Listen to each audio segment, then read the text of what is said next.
मिल्कीपुर उपचुनाव के अंदर भी आज भारतीय जनता पार्टी ने अपने कैंडिडेट का ऐलान कर दिया। आपको बता दें कि बीजेपी ने चंद्रभान पासवान के ऊपर एक बार बड़ी जिम्मेदारी दी है, जो कि ये कहा जा रहा था कि बाबा गोरखनाथ का टिकट हो सकता है। बार बार यही लोग कह रहे थे, अटकलें यही लगी हुई थी कि इस बार जो टिकट होगा फिर से उपचुनाव के अंदर बाबा गोरखनाथ का होगा। लेकिन जो यहाँ पे जो लड़ाई है, बहुत कांटे की लड़ाई है। आपको बता दें कि समाजवादी ने अजीत प्रसाद के ऊपर पूरा भरोसा जताया है। साथ में आपको बता दें कि अजीत प्रसाद के जो पिताजी हैं उदय प्रसाद, वो इस वक्त तो अयोध्या से सांसद हैं, जो कि कभी ये सीट लगातार मिल्कीपुर से उदय प्रसाद की हुआ करती थी, लेकिन उदय प्रसाद ने वहां से इस्तीफा देकर सांसदी का चुनाव लड़ा था और अयोध्या से आज वो सांसद है। अब आपको बता दें कि जिस तरीके से प्रदेश की और देश की निगाहें उपचुनाव के अंदर मिल्कीपुर के अंदर लगी हुई है, ये चुनाव ये कहा जा रहा है कि बहुत ही इंटरेस्टेड है। अब आपको बता दें जितने वीआईपी हैं, जो नेता हैं, उनका जमावड़ा धीरे धीरे मिल्कीपुर के अंदर लगने लगा है।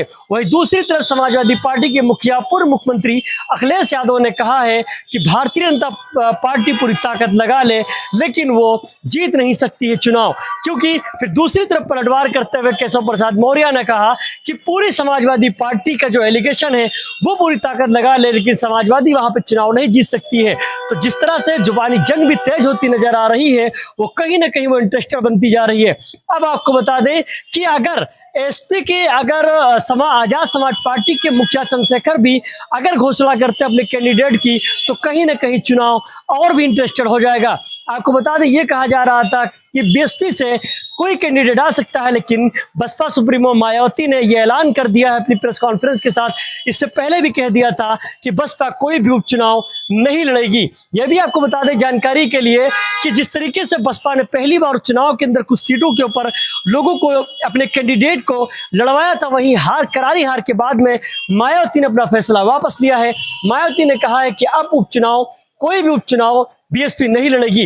लेकिन आपको बता दें कि जो वीआईपीओ का जो जमावड़ा है वो पूरी तरीके से मिल्कीपुर में आपको दिखाई पड़ेगा। जिस तरीके से आज अखिलेश यादव ने पूरे अयोध्या के डेलीगेशन को अपने वहां पर बुलाया और लोगों से एक खुफिया मीटिंग की, वहीं साथ साथ में बीजेपी ने भी एक तरीके से ये कहा जा रहा है कि वहां पर मीटिंग की है।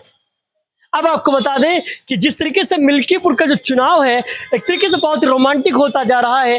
कुछ दिन के बाद में जैसे जैसे चुनाव नजदीक आएगा, 5 फरवरी को चुनाव होने हैं, चाहे वो दिल्ली में हो चाहे वो मिल्कीपुर के अंदर हो, धीरे धीरे लखनऊ के जितने नेता हैं, जो एक नेताओं को जो एक वजूद है, जिन नेताओं के बारे में कहा जाता है कि अगर ये चुनाव प्रचार के अंदर जाएंगे तो पार्टी जीतेगी, तो कहीं ना कहीं समाजवादी पार्टी के नेताओं ने पूरा मोर्चा खोल दिया है। साथ में भारतीय जनता पार्टी ने उससे बड़ा मोर्चा खोल दिया है। अब देखना यह है कि मिल्कीपुर चुनाव के अंदर समाजवादी बाजी मारती है या वहां पर भारतीय जनता पार्टी। मोहम्मद खालिद खान, हिंद टुडे।